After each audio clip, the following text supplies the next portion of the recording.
Le niveau 28 est le 29e niveau des backrooms, à ne pas confondre avec le grenier, un lieu souvent considéré comme formant le sommet des backrooms et partageant le même nom. Le niveau 28, couramment appelé le grenier, l'espace rampant ou la soupente, est un immense espace complexe constitué de nombreuses combles reliées entre elles, dont l'agencement en bois génère des pièces au hasard. En entrant dans ce niveau, on découvre rapidement que se déplacer est difficile en raison de sa structure étroite et claustrophobe, ainsi que de l'obscurité omniprésente, principalement si l'on n'a pas apporté une source de lumière.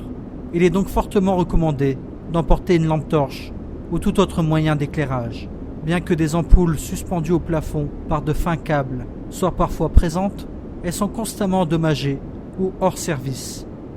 Malgré l'absence de lumière, les meubles anciens et les panneaux de bois peuvent constituer des obstacles en bloquant le passage.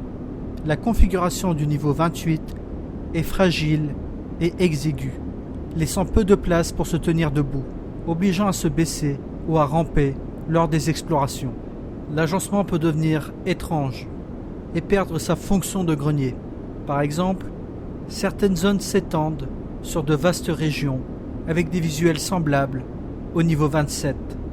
Certaines mansardes possèdent des plafonds extrêmement hauts, semblant s'étirer à l'infini, le toit restant à peine visible, et de nombreuses poutres et supports en bois n'ont d'autre utilité que de rendre la circulation encore plus difficile.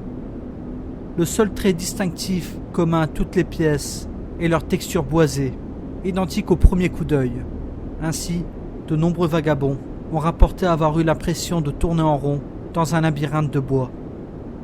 La matière constituant la structure est actuellement inconnue. Elle ressemble à du chêne ordinaire, avec une teinte sombre et un aspect vieilli sous une couche de poussière. Remuer cette poussière est déconseillé, car elle rend la respiration difficile pour toutes les personnes proches. Selon des recherches supplémentaires, cette substance semblable au bois pourri se dégrade si elle est exposée à l'eau trop longtemps. Quand le bois se décompose, plusieurs composés chimiques sont produits, et certains dégagent des odeurs désagréables. Une exposition prolongée peut provoquer des maux de tête, de la toux et des difficultés respiratoires. Il est à noter que la structure en bois du niveau 28 semble posséder des propriétés étranges, en particulier le plancher, qui émet une faible lumière chaude. Lorsqu'un individu se tient sur cette lueur orangée, il ressent du confort et de la sérénité. Cette lueur possède une qualité étrange et attirante, créant un sentiment de paix et de tranquillité chez le vagabond. Les résidents de longue durée signalent souvent un sentiment persistant de familiarité et de nostalgie, malgré l'environnement, altérant fréquemment la perception de ceux qui s'y aventurent. Jusqu'à présent, on ignore la source de cette lumière et son impact exact sur l'humeur. La structure en bois semble fragile, peut-être en raison de son âge, et peut facilement être détruite à l'image du plancher. Si une personne exerce trop de poids, les panneaux peuvent s'effondrer et laisser chuter le voyageur dans l'espace situé en dessous, provoquant des blessures. Il est conseillé de ne pas dépasser 77 kg pour éviter ce genre d'incident. L'utilisation de cet espace vide ainsi que son lien avec les pièces du grenier reste inconnue. La profondeur de la cavité n'est pas suffisante pour être mortelle, mais il semble exister un second espace rampant sous le plancher. Certaines pièces présentent déjà un sol brisé, laissant apparaître de vastes ouvertures plongeant profondément vers le bas. Il est impossible de déterminer si ces trous ont toujours existé ou s'ils ont été causés par des voyageurs. Aucune réparation n'est prévue. Un désordre important de boîtes, de meubles anciens et d'objets divers peut parfois apparaître dans les coins de certaines pièces. Les boîtes du niveau 28 sont en carton, scellées avec du ruban adhésif et couvertes de poussière. Elles contiennent souvent des aliments essentiels, des appareils électriques et divers objets catalogués indispensables à la survie.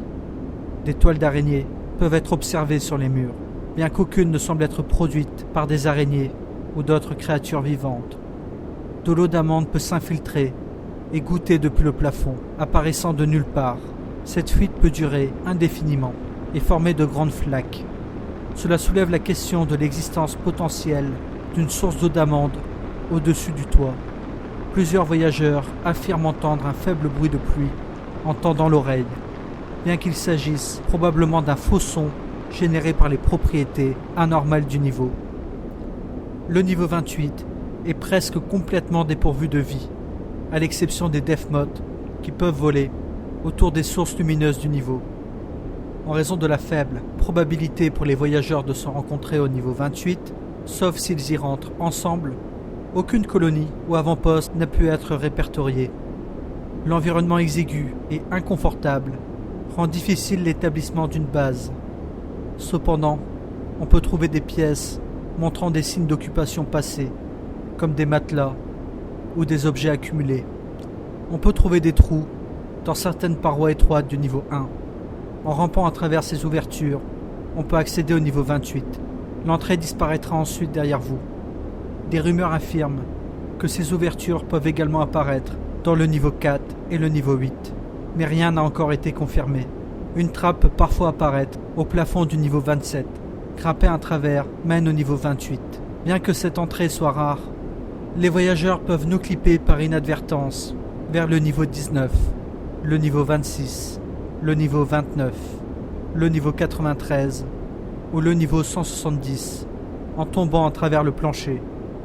Certaines boîtes peuvent contenir d'anciennes consoles détériorées. Les activer téléporte le vagabond au niveau 25 par nos clips, bien que ces consoles n'aient aucun effet dans les autres niveaux. Des zones au plafond plus élevées présentent parfois des portes en bois, légèrement endommagées. Ces portes peuvent mener au hasard au niveau 139, au niveau 5, au niveau 12, au niveau 19, au niveau 20 ou au niveau 42. Des fenêtres peuvent apparaître dans les impasses. Les briser permet de no-clipper vers le niveau 9, le niveau 38, le niveau 597 ou le niveau 39. Réussir à briser le toit force un no-clip vers le niveau 398. Certaines zones de ce niveau conduisent au niveau 0,7. À noter, le niveau 0 et le niveau 28 sont les seuls confirmés à offrir une sortie vers le niveau 139.